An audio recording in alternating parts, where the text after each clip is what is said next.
Best team you've seen so far? Best team, I will say this, and again, they were in our section.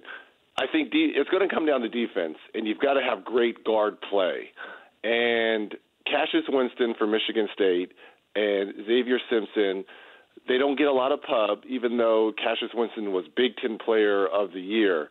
Obviously, and rightfully so, much of the attention has been Duke and Ja Morant, and that I get it. But these two players, what they do, you've got to have great guard play at this time of year. They control pace, they control tempo, and both makes big shots. And they understand tournament basketball because both have been deep in the tournament. I wouldn't say they're the best player I've seen, but in terms of team success, what Cassius Winston did in our game, especially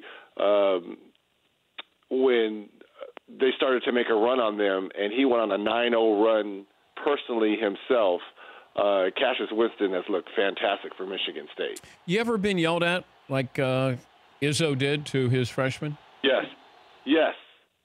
And you take it, you understand that it's coming from love. Larry Brown he's from that tree, and it's called coaching people. I didn't have a problem with it.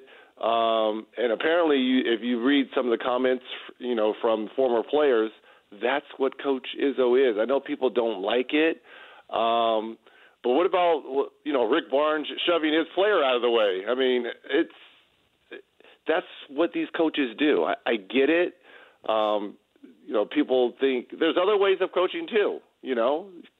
Some coaches aren't as demonstrative on the sidelines, but Coach Izzo is. He's not going to let things slip through the cracks, and he's looking at the bigger picture. And if Aaron Henry is missing defensive assignments, which he was, he's looking at the big picture. If we continue to move on in this tournament, we cannot have this slippage, and he's not going to let the freshmen off the hook. You've got to always look at the bigger picture when you're these coaches. For more Dan Patrick Show, tune to Audience Channel 239 on DirecTV or download the Dan Patrick Show app.